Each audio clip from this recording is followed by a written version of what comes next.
Oh no, wasps. Not the bugs kind, the other kind. Ooh, that's a hot mug, guy. Hey guys, this is my review for episode 6 of Supernatural Season 10. This is the one about wasps. This follows the brothers being called out to a person that Bobby dealt with that was apparently calling one of his 12 phones that just so happened to be in the car. The likelihood of that being whichever. Turns out there's a little bit more here going on than you think. There's murder, betrayal, self-loathing, hating your one another family. Kind of just the typical rich people shit. The episode starts off actually kind of interesting that it is a Downton Abbey reference. At the time when this episode came out, Downton Abbey was near its end, so I find that nuts. I don't even know if they ever made a reference to it beforehand. Great stunt and kill for the maid. That was phenomenal. Really, her going over the ledge and then getting killed. That was great. It really leads into a very good mystery. What have you done? And funnily enough, the episode starts, I know exactly what this building is. I only know it because I was going up and down this road for literal weeks while working on House of Usher. We were filming at one of the houses along this road, and I just had to keep on lettering and whatnot, knowing that letting them know that we were filming. And this building here, I kept going to. The really super fancy house that they go to, I have absolutely no idea where this is. This is definitely in West Van and up in the territory. Now, all of that said, this episode is very familiar to that one from season 8, the one where they have to kill the Hellhound. Just that whole idea that these rich people are just kind of hating one another and they've done one another over. There's a little bit more variations to it. I do like a lot of the jokes with the butler, like to the point where Alfred isn't even hiding the fact of how much he hates this family and how money grubby they are. Don't worry, Alfred. We know which one the shrimp fork is. It's quite the contrary. The Lacroix family is, well, money-grubbing leeches. They're here because the mom died. Her and her dead husband had a very rich estate. But there's a little bit more to it than that when you start to realize just how much is going on. There's other characters in this, including the dumb couple, dumb people, a Temu version of Don Johnson from Miami Vice, who gets a pretty sweet head decapitation.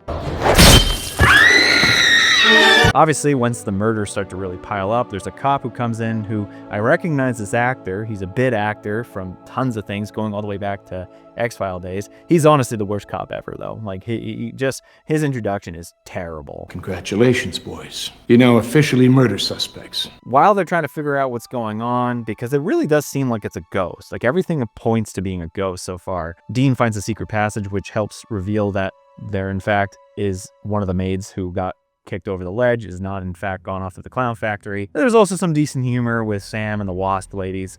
It gets a little bit at points, but it's still kind of funny. The thing that's probably the most commendable about this episode is how long it takes before the actual thing is revealed, being that it's actually not a ghost, it's a shapeshifter episode.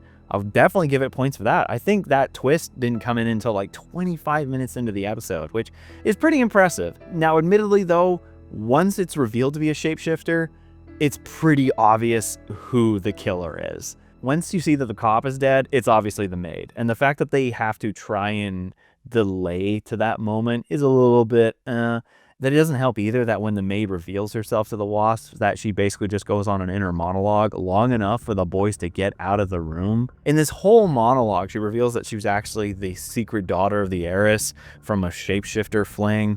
Then she had this plot to take down the family. And then it just has this really long, very boring standoff in the kitchen until Dean comes around the corner and blasts her.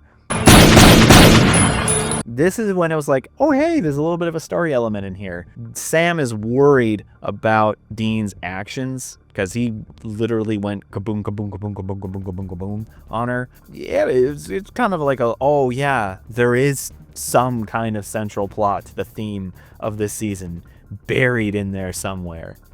And then they kind of just don't have a conversation about it. Dean Weather put on music. Hey, licensed music though. Not going to complain about that. Overall, this episode's actually a pretty decent mystery.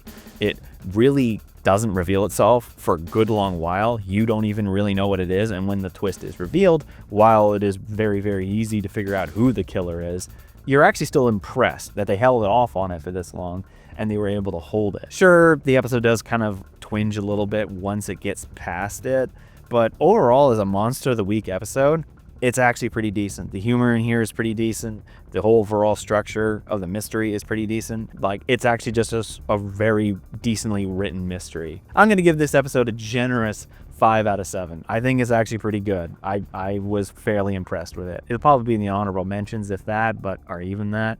Honestly, not bad. I just don't have that much to complain about it. But those are my thoughts about this episode. Let's see what you guys have to say. All right, guys, pretty certain that this is the last audio that you'll ever hear from the original room, so I guess enjoy it while you got it. Very funny that this is the last one because everyone is much harsher on this episode than me, which is funny. So here we go. Pretty decent episode with a good mystery and misdirect, making us think it was a ghost at first. But for me, the biggest highlight of the end wasn't that I had watched it first. It was that it was during a rewatch after I'd seen all of season 10. And after rewatching this episode, I saw the Mark of Cain arc in a whole different light and ended up loving it. The reason is because I realized that the arc truly was a much better written version of Hannaford from season 7. Let me explain. At the end of the episode, Over kills the shifter because of the mark. Of course, he denies it, but we know in 2 episodes he'll come clean about it, and then on, Dean is open and vulnerable with Sam in regards to the mark in a way that we've never seen before. The mark affects Dean either in short bursts or long bursts, but either way it makes him a problem on cases. Dean comes up with ways to suppress it, but only in short-term solutions. Even when the mark isn't in effect, Dean suffers from the guilt of his actions, and like shown in previous episodes, it makes him hesitant to fight. Sam is concerned and validated for the whole season emphasizes that they need a cure. Now, with season 7, Sam suffers from hallucinations, then finds a way to deal with it, and the hand thing works for 13 episodes. Not once between then did the hallucinations interfere with his work on a case. Dean is shown to be concerned, but is treated as overprotective, and not once does Sam actually open up to Dean about how he feels or how he's handling it. In fact, he only acts vulnerable about it to Dean in episode 2 and 17. The one time Dean mentions looking for a cure, he finds in that very episode. I could go on, but this is long enough. Point is, my hatred for season's arc made me appreciate this season. Okay, I'll give you that. That's like some personal drama. There's some personal stakes. That's nice to see. Maybe I'll look at the next episodes a little bit lighter.